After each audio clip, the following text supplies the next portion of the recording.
Hello friends, स्वागत है आपका आपके अपने YouTube चैनल झक्कास स्टडी में। मैं हूं आपका दोस्त नितेश कुमार। दोस्तों, इससे पिछले वीडियो में हमने प्रेजेंट इंडेफिनिट टेंस के अफर्मेटिव सेंटेंसेस यानी पॉजिटिव सेंटेंसेस को पढ़ा था। आज दोस्तों हम प्रेजेंट इंडेफिनिट टेंस के निगेटिव सेंटेंसेस यानी नकारात्मक वाक्यों को पढ़ेंगे। पहचान वही है जो आपने पिछले वीडियो में पढ़ी थी, थोड़ा सा इसमें अंतर है। इसमें अंतर यह है कि हमने पहचान इस प्रकार से अध्ययन करेंगे। पहचान है कि इस प्रकार के वाक्यों की मुख्य क्रियाओं के अंत में ता है, ती है, ते हैं, ते हो, ता हूं आदि शब्द आते हैं। इसके साथ ही साथ वाक्य के बीच में नहीं शब्द भी दिया रहता है, यानी ता है, ती है, ते हो, ता हूं आदि शब्द तो आएंगे ही, इसके साथ ही वाक्य के बीच में नहीं शब्द भी दिया रहेगा, तभी हमारा वाक्य नकारात्मक कहलाएगा। दोस्तों आइए हम पढ़ते हैं उदाहरण के लिए। जैसे वह मंदिर नहीं जाता है। देखिए इसमें जाता है, ता है भी आया और नहीं भी आया। इसका अर्थ यह हुआ कि यह प्रेजेंट इंडेफिनिट का निगेटिव सेंटेंस है। दूसरा वाक्य देखिए, राधा गीत नहीं गाती है। इसमें भी वही चीज है, नहीं भी आया और ती भी है, यानी ये भी तुम्हारा प्रेजेंट इंडेफिनिट टेंस का निगेटिव सेंटेंस है। चपरासी घंटी नहीं बजाता है। तुम पत्र नहीं लिखते हो। ये लड़कियां रामायण नहीं पढ़ती हैं। तो इन सभी वाक्यों को अगर आप गौर से देखते हैं तो ये प्रेजेंट इंडेफिनिट टेंस के निगेटिव सेंटेंसेस हैं। क्लियर है? चलिए हम बनाने के लिए इनको इंग्लिश में ट्रांसलेट कैसे करते हैं, इसके लिए हमने नियम लिख रखा है। उस नियम को फॉलो करते हुए हम सभी हिंदी वाक्यों का अंग्रेजी में अनुवाद कर लेंगे। नियम क्या है हमारा? सबसे पहले हम लगाएंगे सब्जेक्ट। सब्जेक्ट वही जो आपने पीछे पढ़ लिया है कि सब्जेक्ट हम किससे कहते हैं, सब्जेक्ट। उसके साथ लगाएंगे डू नॉट या डज नॉट। कहां आपको डू नॉट लगाना है, कहां आपको डज नॉट लगाना है, ये हमने नीचे नोट करके लिख रखा है।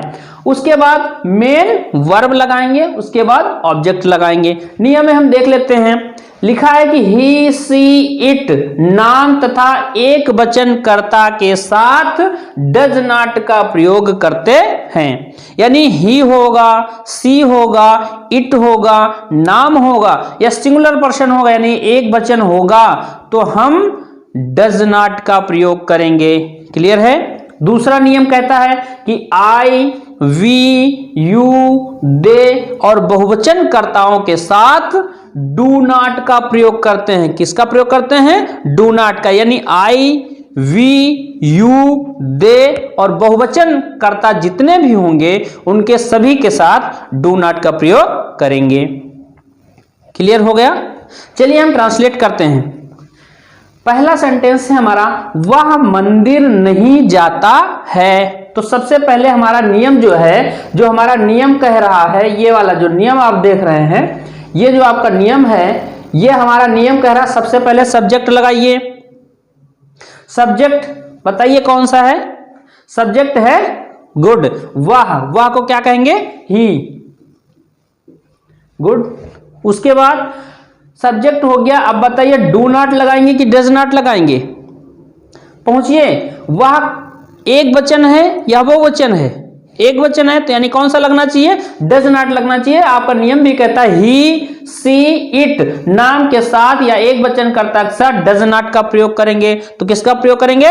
डज नॉट का। तो he does not, he does not.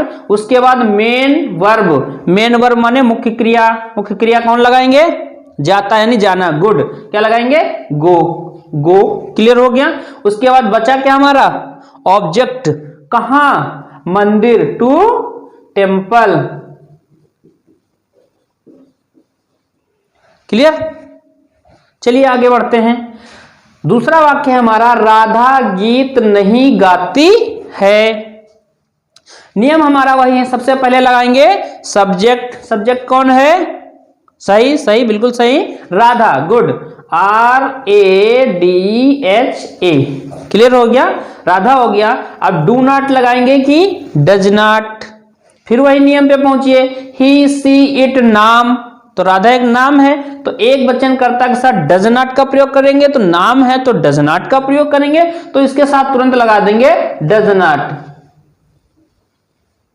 Radha does not, उसके बाद मेन वर्ब, मेन वर्ब पे पहुंचिए, क्या है, गाती, गुड, गाती क्या कहते हैं, सिंग, SING, सिंग।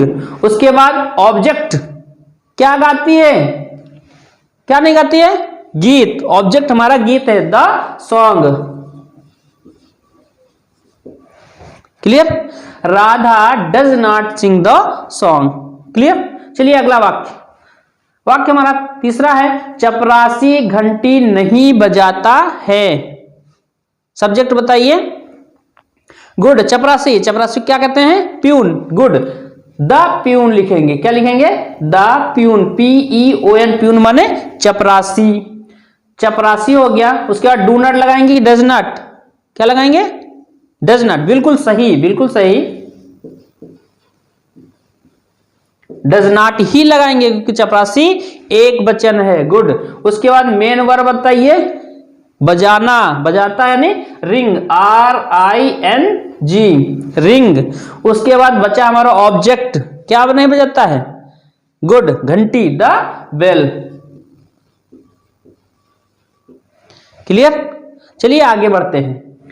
तुम पत्र नहीं लिखते हो, सब्जेक्ट बताइए, क्या है, तुम माने यू, गुड, यू।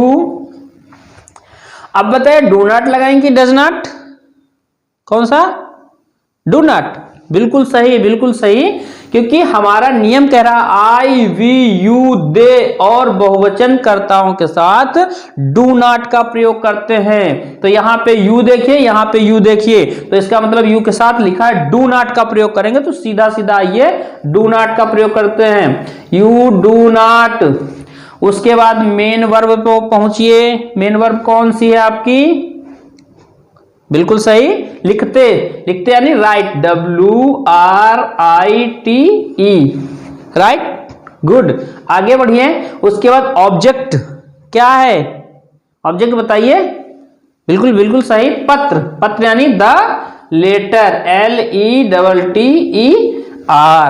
क्लियर हो गया, you do not write the letter, तुम पत्र नहीं लिखते हो। अगला वाक्य पहुंचिए, ये लड़कियां रामायण नहीं पढ़ती हैं।